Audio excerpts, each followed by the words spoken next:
What's up, folks? I just finished at the gym, so I'm all hyped up. Anyways, hope everyone's having a great one. And today, we've been, this channel, I've been sharing a lot about, guns. So, it's supposed to be about all these different things that I enjoy, like whatever I'm on, and that's what it's been. That's been my focus recently, mainly because I've had so many friends and family and acquaintances have been asking me about, hey, my first gun. We just had record sales in June, all time by far. It destroyed the previous record that was set this year. I've had, quite the number of new gun owners or first-time gun owners even within that number.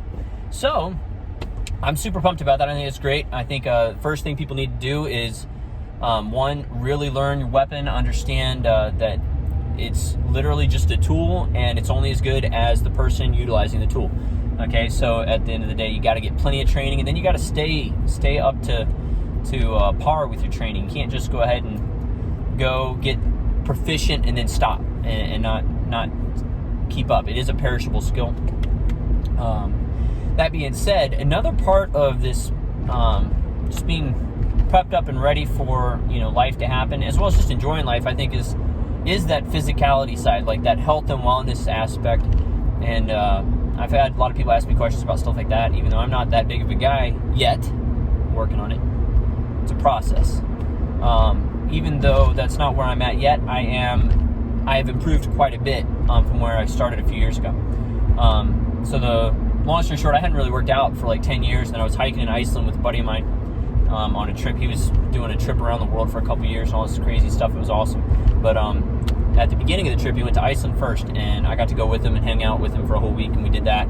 And there was a moment where he wanted to hike this like extinct volcano or something, and it was like really cool, whatever. And I was just exhausted, and I was out of shape. I hadn't worked out since I had played baseball back in high school and in the fall in college, and that was the last time I had really, I guess spring of 06, I continued to work out a little bit, because I just wanted to be a little bit bigger or whatever. But I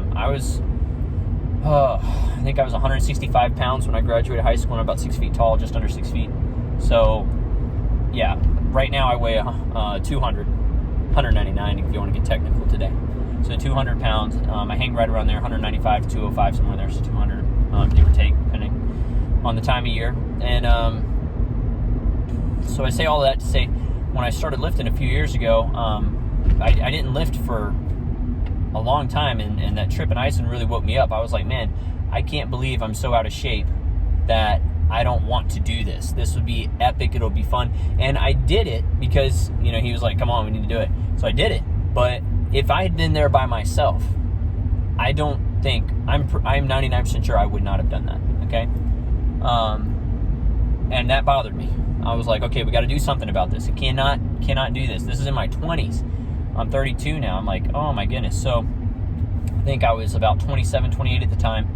And if I remember right, I'm going to count the years back. Don't worry. It doesn't mean much. But the point is that it was a wake-up call. So I went ahead, and that was in May that year. And then in July, I went back to my old trainer and said, hey, can you put me on a plan? And he checked my VO2 max. That was way below average for my age. Excuse me. And that was obviously why I was feeling so, even though I didn't look that out of shape, I definitely could feel it. I had the beginnings of a dad bod even going, the stomach, just the tiniest bit, but enough that it's like, okay. And then, of course, I didn't have any muscle, and I'd been trying to just eat for fun to try to see if I could get to 200 pounds since I'd been so light. I got up to 196 doing that. It took like 10 years, but I got up there. So that being said, it wasn't muscle. And it's a very different deal, me hanging around 200 now, and before getting into working out again, my highest I ever hit was 196, and that was after almost 10 years of not lifting. So that obviously is not good. I went ahead and got in and out of the gym. I was working a lot of hours with the role that I was at work, and I would eat out all the time. A lot of bad habits. So in July, that same month, a few weeks later, I decided July 28th. This was 5 years ago, because it'll be 5 years this July 28th since I've had soda outside of having like a ginger ale when I'm sick, which I don't count because I don't like ginger ale. So that being said, I miss Mountain Dew, Pepsi, Coca-Cola, Barq's Root Beer, A&W, like all that stuff. Yeah. I would love to have one of those, but I decided July 28th, 5 years ago, and today is July 11th, I think. That being said, I decided, hey, I'm going to save it for special occasions. I'm not going to tell myself no, because it's really easy to cave, to have a problem with that. But I'm going to save it for very special occasions. And the first year was pretty tough. Got through that, and then it got to the point where it's pretty easy. Now, I still miss it, and if I smell, when I'm changing out at work or something, I smell flavors and stuff, it's oh man, it smells really good. And yeah, sure, I could have some, and I probably wouldn't relapse. I'd be into crazy soda drinking. I was drinking about 32 ounces a day at work, one 32 ounce, because it was free, so why not? And generally what I did is I had 2 16s, 2 of the small ones, smallest cup that we had. So, and I didn't use ice, so I know it was 32 ounces. So, didn't want to water it down, the flavor. So, all of this to say that I made that decision, and I've just decided not to, and just to see how long I can keep going. Hard to believe that it'll be 5 years in a couple weeks for me, but it's fun now. Now it's a fun challenge to keep going and be like, hey, well, how long can I go without having, Coca-Cola or something like that, or whatever. That being said, once again, it's just not something I have to do now. It's just something I enjoy doing because I'm enjoying seeing how long I can keep rolling with it. And I'm at that point, 5 years, I feel like, well, I can go ahead indefinitely. It doesn't matter. I drank water, I drank branched chain aminos, stuff like this, and fat-free milk, and that's about it. And every now and then I might have, for dessert, I might have a milkshake. I try to keep that to probably at most maybe I try to keep it once a month. I don't try not to go more than that. Sometimes when I'm traveling, like we're doing vacation or something like that, I'll go ahead and splurge more and relax more on it. Try not to eat out too often. I've eaten out a little bit more recently than I normally do. Try not to have that more than once a week, which is also good on the wallet too. So all of that to keep coming back to this whole idea of nutrition. The reason I wanted to talk about this was I really want to share, I have, at 32, I have more energy than I had at 22, than at 26.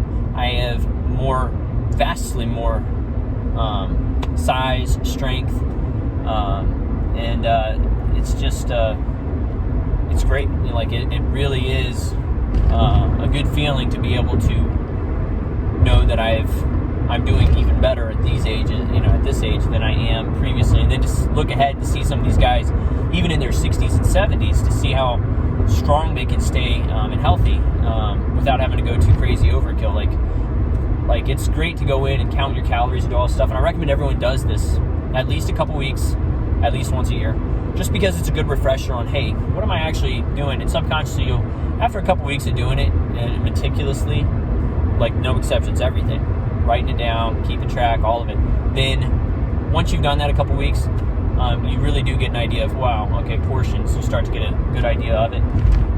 But yeah, I'd recommend at least once, maybe twice a year, every 6 months to, it's not a bad idea to do that. And it just helps to refresh. So you're keeping an idea on what you are putting in your body to remind you that, hey, this is probably this many calories if you do eat out, without having to stop and look everything up every time. That's dedication if you choose to do it. If you have goals that need that. For me, I haven't done that because I'm not regularly wanting to do stuff like that. If I'm doing a strict cut or something, yeah, I'll go ahead and do that. But I've only done a few of those in the past few years. So going back to it, I started 5 years ago, but I wasn't consistent at all. I was in and out of the gym here and there. But I became consistent almost 3.5 years ago. In February, 3 years and 5 months ago, I got into the gym consistent. And I have been in consistently, and I'll lift anywhere from 3 to 6 days a week. I tend to average closer to 5 or 6 a week until the pandemic stuff shut down the gyms. And then I went 12 weeks without lifting at all. Couldn't find weights anywhere. I did some stuff a couple times at home, literally, but nothing crazy. And then I ate whatever I wanted for 10 of those 12 weeks. Just crazy. The last 2 weeks before the gyms actually opened back up, I had started watching what I was eating because I knew I was getting a little out of control there. Almost missed my turn talking. And I was like, okay, let's go ahead and dial it back before it's a problem. I hadn't been weighing myself, checking anything, body fat, nothing, because I wasn't going to worry about it. But I did know subconsciously, I was like, okay, I gotta pay attention to what I'm doing here. So I really didn't do much. Like I said, 10 weeks, nothing, and 2 more weeks, really just watching a little bit of what I ate. And when I went back in the gym after 12 weeks of not being there, turned out that I weighed within 1 pound of what I had before, and it was actually 1 pound lower. So I had weighed in at 196 consistently before everything, and then I weighed in at 195 when I went back, or 194, something like that. It was less by a pound or so, but once again, you can fluctuate a little bit. So I was like, whatever. But then I found that I was consistently right back around 196 as I continued to weigh myself over that first week back in. That being said, that was encouraging to be like, okay, well, I didn't track anything, and I know I ate a lot of crap, but I also was consciously not, I think subconsciously at times, but also consciously here and there, just being aware of like, I'm eating crap, but don't have too much of it, have smaller portions, things like that. Still drink plenty of water. I generally drink about 6 quarts a day, sometimes 8.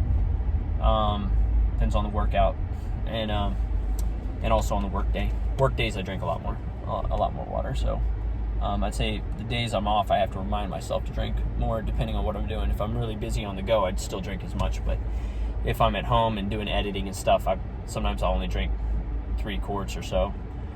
I think the other day I screwed up big time and I only drank like 2 quarts of liquid the whole day at home because I was editing and whatnot, and I wasn't paying attention to it. And next thing you know, I'm like headaches the next day. I was like, what on earth? So got plenty of water in that day, about 8 quarts, and then I was feeling better within a couple hours of drinking some water. So we've been a little bit all over the place, just sharing. This is just really sharing, like thoughts, stuff, like my experiences with it. I would highly encourage people to focus on your physical fitness. And future videos, I'll go ahead and share some tips. If I had to go ahead and end up with just one tip today, one simple tip, if you've even made it this far, I would say try not to drink your calories. If you're looking to lower your calorie consumption, try not to drink your calories because it is so easy to drink calories. A lot of times people come into work and they get like a blueberry pomegranate smoothie, which sounds really good, right? Or even a milkshake kind of thing, like blueberry pomegranate or whatever. But if you get like a blueberry pomegranate smoothie at work, I think, or is it a milkshake? One or the other. It's actually 1,500 calories. So, yeah, it's not exactly the best dealio to be popping that many in when a lot of people should only be having probably 2, give or take, a few hundred calories, 2,000 a day. I have a very active job. I'm on my feet running around all the time, so I tend to burn more because of that. I'm also bigger now. I have a lot more muscle mass than I used to have, so that helps burn more calories.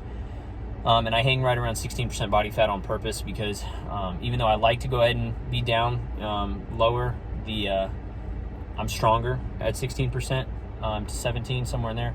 I'm a lot stronger. And right now the goal long-term for me is building more and more muscle mass so that I can go ahead and eventually cut it down, because when you cut down, you do lose a little bit of your size, obviously. But I want to be strong on a day-to-day. And then, I want to cut down a little bit lower, probably down in the future, maybe down to 12%, hang around there. See how I feel, though, because if I lose a lot of strength at that point, then I'd rather just hang up higher. Looks aren't everything. I mean, don't get me wrong. It's fun to look even more shredded, stuff like that, and be shredded.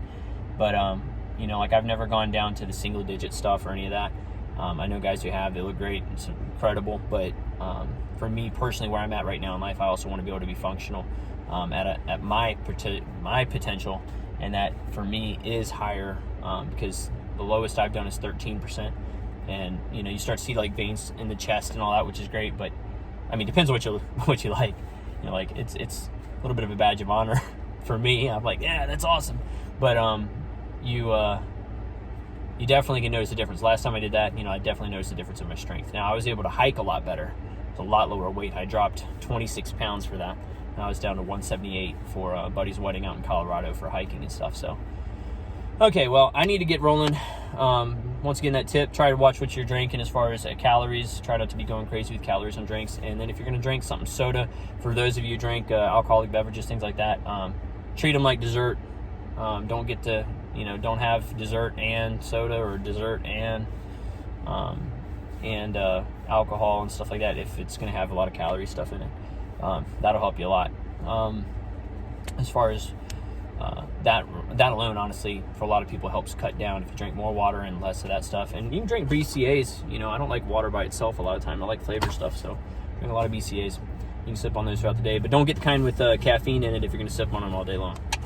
I don't get the caffeine there. I keep caffeine, take natural caffeine pills whenever I need some caffeine. That way I can control my caffeine levels very carefully. Okay, hope you all have a good one. Talk to you later.